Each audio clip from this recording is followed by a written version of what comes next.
Assalamualaikum warahmatullahi wabarakatuh. Terima kasih yang udah stay di channel Yatisam Official lagi. Semoga kalian sehat, berkah untuk kita semuanya. Gimana kabar kalian? Semoga sehat selalu dalam lindungan Allah. Kalian doakan yang masih sakit, Allah sehatkan. Yang masih berjuang dulu memajikan, semoga juga Allah memberikan kekuatan sampai finish. Teman Kaisam yang bahagia juga tentunya jangan lupa bersyukur. Ayo guys, angkat gelas kalian. Ya boy. Masya Allah, nikmat hidup mana lagi yang kita dustakan ya cuy ya. Jangan banyak mengeluh, ayo kita berubah menjadi lebih baik lagi. Amin ya rabbal alamin.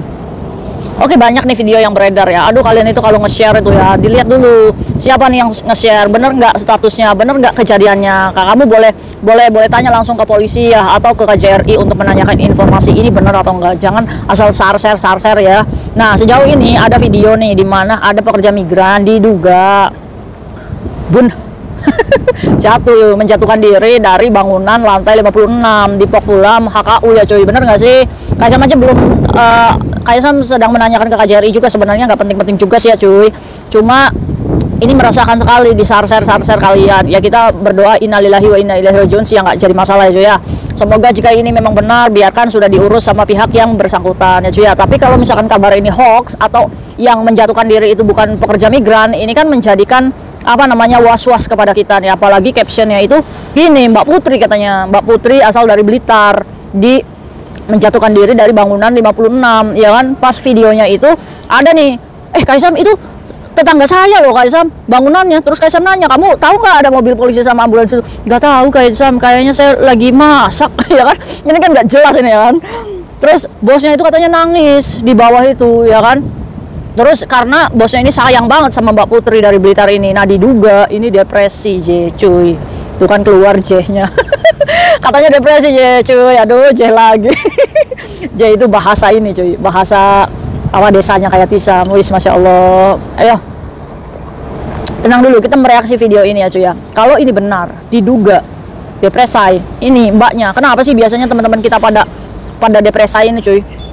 Yang jelas sih dia memiliki tekanan batin, kesedihan yang luar biasa, sehingga dia segala sesuatunya tuh dipendam sendiri. Ayo ngobrol sama Kaisam. Kenapa? Why? Jangan dipendam sendiri ya cuy ya. Iya, setidaknya kalau misalkan kamu nggak punya teman, kamu ngobrol aja sama cermin. Hey cermin, saya sedang bersedih cermin. Kenapa majikan saya itu ngomel terus? Nggak apa-apa, yang penting keluar nih ucapan kesedihannya, ya kan, dugalnya hati, ini nggak apa-apa. Kalau dia Kaisam itu mah gila, ya kan, yang penting nggak ada orang yang lihat cuy, nggak apa-apa, yang penting kita keluarkan nih unek-unek kita, atau kita lagi bukap ya, atau mules gitu ya. Terus kamu duduk nih di toilet, terus kamu itu ngegrumel itu dalam hati itu. Kenapa hidup saya ini seperti ini? Ayo bangkit. Jadi kamu memotivasi diri kamu sendiri ya. Mulai sekarang belajarlah untuk berbicara dengan dirimu sendiri. Nggak apa-apa, yang penting unek-uneknya keluar gitu. Ngomong, jangan ngomongnya dalam hati, mulutnya dipimpet. Gitu jangan ya. Itu ngebatin nanti jantungan kalian itu. Stroke muda. Aduh jangan. Sambal terasi masih enak cuy. Ngapain kalian itu harus melakukan seperti ini? Janganlah ya. Oke cuy, maaf ya diselipin sedikit ini di tengah-tengah video. Karena tadi pagi itu kan Kaisam itu masih belum mendapatkan kabar yang fix ya tentang mbaknya yang menjatuhkan diri itu. Benar nggak sih itu Mbak Putri dari Blitar menjatuhkan diri dari apartemen majikannya. Nah, alhamdulillah tadi pas Kaisam makan siang itu dapat telepon dari Ibu Yulia, bagian konsul kepolisian yang bertugas di KJRI Hong Kong. Setelah Kaisam itu mengkonfirmasi, cepat tanggap ini. Terima kasih ya Ibu ya sudah meluruskan ini berita. Jadi video yang tersebar itu adalah hoax ya. Jadi sebenarnya pekerja Indonesia itu ada yang mengalami kecelakaan tapi tidak menjatuhkan diri dari apartemennya. Nah, untuk itu nih Ibu Yulia juga menghimbau teman-teman Kaisam sebagai pengguna media sosial harus pintar. Jangan asal share aja. Diselusuri dulu kebenarannya ya. Terus kalau misalkan memang kalian bertanya tentang saudara kalian yang hilang atau takut itu saudara kamu boleh cek ke KJRI dengan kasih tahu aja namanya sama nomor KTP-nya kalau bisa. Terus alamatnya di mana? Biar dicekkan dan biar kalian itu mendapatkan informasi yang valid ya. Jadi bukan hoax kayak gini. Jadi untuk itu stop untuk nge-share. Oke, jadi berita yang Mbak Putri yang menerjunkan itu no, itu adalah hoax ya. Ini sudah dikonfirmasi dari bagian kepolisian KJRI. Oke, kita lanjut aja. Tadi itu kan praduganya tentang depresi ya. Lalu kita bahas tentang masalah depresi itu. Kenapa sih pekerja migran itu bisa depresi? Yuk kita lanjut video yang tadi pagi ya cuy ya. Insya Allah ada ilmu yang bisa kita bahas, dan buat kalian yang hutang mungkin ada solusi di akhir video ini. Semangat! Oke, kita bahas tentang kemarin Kaisam itu rapat dengan Kak Jerry. Wis, gaya Kaisam rapat sama Kak Jerry, Kaisam itu orang penting ya? Enggak cuy. Alhamdulillah Kaisam ini perwakilan dari generasi 1 2 3 untuk ngomong nih sama Kak Jerry ini tentang apa namanya teman-teman kita yang sudah nih dilindas sama rentenir, sudah bayar jasa berlebihan. Solusi apa sih? Perlindungan apa sih yang bisa kita dapatkan dari pihak Kak Jerry ya cuy? Oke cuy, santai. Ayo. Banyak pro kontra nih ya. Nah, kita bahas dari kasus depresanya. Nih banyak nih teman-teman kita yang mengalami seperti ini ya cuy ya. Dikarenakan faktor apa sih cuy di Hong Kong itu kalian itu merasa depresi itu kenapa? Kalian itu mumet otaknya itu kenapa? Selain majikan yang bawel, hutang piutang, bank, terus apalagi masalah kalian itu di sini apa? Ayo ngomong, kenapa sih, masalah apa nih? Biar Kak Jerry ini baca nih komentar-komentar kalian. Apa masalah kalian di Hong Kong itu apa cuy? Ngomong. Kalau misalkan kamu nggak punya baju dingin nih buat anak-anak yang baru, kamu kan punya WhatsApp tuh ya, yang mungkin berteman atau enggak kamu di Facebook, kamu update status, Mbak yang cantik, yang baik hati, saya ini baru di Hong Kong, boleh nggak sih saya minta baju dingin, saya belum mampu untuk membeli. Nggak usah gengsi, teman-teman kita tuh baik cuy. Kalau misalkan kamu share di media sosial, di Facebook, kamu butuh baju, pasti banyak yang ngasih. Saran Kaisam kayak gitu ya buat teman-teman Kaisam yang masih belum punya. Jangan kamu berhutang masih baru untuk membeli baju supaya kamu dalam hati kamu ini berpikir, saya nggak mau ngerepotin orang, saya hutang aja nggak apa-apa, itu duit kita, itu duit bank cuy, bukan duit kita. Jadi begitu ya saran Kaisam buat teman-teman Kaisam yang masih baru, update di Facebook, Mbak saya butuh baju dingin, bantu saya. Kalau bantuannya seperti itu masuk akal cuy, bukan berarti kalian meminta bantuan diutangin uang, itu salah ya. Justru teman-teman kita itu akan bersimpati dengan kita jujur. Oke, nah itu buat teman-teman kita yang kurang baju musim dingin, ngomong di media sosial. Nanti bisa ketemuan COD di mana Mbak, saya nggak apa-apa Mbak, saya ke MTR dekat kamu ya, nggak apa-apa. Karena apa? Karena kita yang butuh cuy, ya bukan kita yang nyuruh mbaknya yang nganterin ke kita, enggak. Jadi kita jemput bola, ya oke. Oke, terus yang kedua permasalahan apa lagi? Permasalahan makanan. Nah, kalau misalkan makanan kalian itu libur masih belum punya uang, secukupnya aja nggak apa-apa. Kalau kita nggak punya uang ya, kita nggak punya teman juga, makan roti saja nggak apa-apa. Yang $10 itu kenyang, walaupun kita ngerasa hungry ya, ngerasa dongo, ngerasa lapar, nggak apa-apa, jalani saja. Ya, kita ini harus prihatin hidup di sini karena merantau ini ya. Dulu aja handphonenya Kaisam itu tulit-tulit cuy, boro-boro ada internet, sumpah demi Allah. Kaisam itu pertama kali datang ke Hong Kong, handphone tuh yang poliponik itu loh cuy. Nah, ngelirik ke kanan, Kaisam itu kok handphonenya baru ya, ada internetnya, bisa pas saya bukan ya. Kaisam nggak bisa, tapi ya udah nggak apa-apa, jalani aja. Orang kitanya punyanya itu, Kaisam menyedihkan sekali. Ya kalau Kaisam nggak menyedihkan nggak mungkin sampai sini cuy. Ya tapi Kaisam semangat ya, kita bisa membuktikan supaya kita bisa bermanfaat untuk orang nantinya ya. Oke, terus lanjut lagi, masalah apa lagi? Masalah rentenir ini yang Kaisam bahas ya dengan para bapak-bapak KJRI. Nah kebetulan Kaisam itu di sana menjadi narasumber untuk mengatakan apa sih problem ini rentenir di Hong Kong ini. Bisa nggak sih rentenir ini dijerat secara hukum? Apa sih yang bisa kita lakukan untuk melindungi teman-teman kita dari jerat rentenir ini? Oke cuy, alhamdulillah ya Kaisam itu bisa nih. Buat para rentenir dengerin kayak Isam. Oke, Kaisam itu memberikan satu permasalahan di mana ada pekerja migran yang membayar, dia hutang 4.000 nih dalam 1 tahun, dia nggak bisa nih sama sekali nggak bisa bayar dan nggak bisa nebus paspornya. Setahun itu dia aktif membayar bunga jasa, dia utang 4.000, cair 3.600. Nah tapi setiap bulannya dia itu harus masukin $800 sebagai bunga jasanya. Kalau 800 10 bulan aja itu sudah dapat 8.000 ya. Ini sudah 2 kali lipat dari hutangnya. Bahkan sampai setahun ini nggak lunas-lunas karena di samping hutang rentenir dia ini punya hutang bank. Mustahil banget kan kita menggadaikan paspor kalau kita sendiri nggak punya hutang bank, ya kan? Udah kita akui aja lah, nggak usah munafik ya cuy.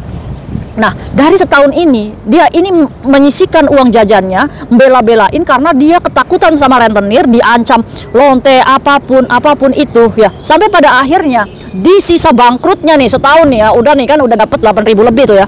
Di sisa bangkrutnya dan akan menghadapi finish kontrak nih, mulai nih kebingungan. Apa nih yang harus dilakukan? Sedangkan rentenir sudah menyuruh nih algojonya untuk naik ke rumah majikan untuk mengepus mbaknya supaya bayar. Orang nggak punya duit, rentenir gimana mau bayar ya kan? Kalau misalkan kamu sudah merasa sudah mendapatkan uang lebih dari hutang pokoknya, ya sudah, tinggal ya udah nih saya kasihkan paspormu. Kamu punya uang berapa, kamu kasihkan ke saya. Nah itu aduh bagus itu rentenir. Kaisam support, wis nggak apa-apa kalau kayak gitu ya kan? Kalau misalkan sudah membayar 2 kali lipat hutangnya, rentenir ini harusnya nih udah, kamu punya uang berapa, udah sini kasihkan ke saya nih, saya kasihkan paspormu. Walaupun punya uang 1.500, terima aja, barter dengan paspornya. Kalau misalkan pekerja migran ini apa namanya udah gagal bayar, nah celakanya rentenir ini yang nggak mau tahu, apalagi ngancemnya kalau kayak gitu paspornya saya mau robek-robek di depan majikan kamu. Ingat cuy, paspor itu bukan milik kita walaupun ada foto dan nama kita. Paspor itu milik negara. Jangan pernah mengakui dokumen kamu itu milik kamu. No, itu adalah milik negara. Iya kan? Harusnya kita malu kepada negara. Sudah menggadaikan punya negara, iya kan?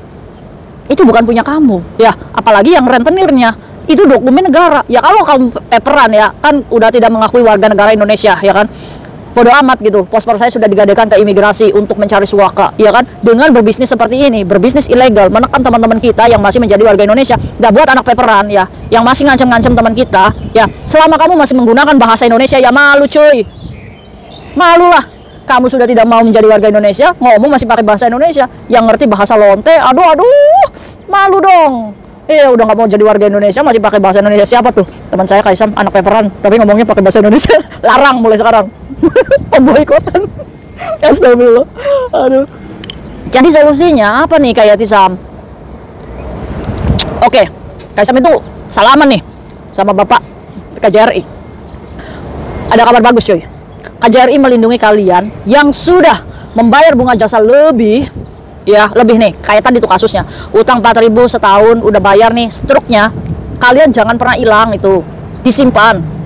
Nah, struk pembayaran ke rentenir, nyicil itu kamu simpan semuanya. Kalau misalkan sudah melebihi banget tuh dari hutang kamu, ya sudah dengan ada bukti struknya, kamu ngomong dulu sama rentenir. Rentenir, saya mau ke KJRI sekarang, saya mau minta perlindungan. Oke, begitu ya, chat rentenir nih. Saya mau minta perlindungan dari KJRI. Sekarang saya mau mohon nih sama kamu. Saya cuma punya uang 1.500 misalkan. Saya punya uang 2.000. Kamu mau nggak nih ambil duitmu 2.000, kembalikan paspor saya. Itu adalah itikat yang terakhir dulu. Nah, setelah kamu ngomong sama rentenir di screenshot tuh, dan rentenir yang ngomong, enak aja kamu 2.000, uang apa? Utang kamu segini. Oke, kalau kayak gitu, maafkan saya. Saya harus ke KJRI untuk melindungi diri saya sendiri dari kamu.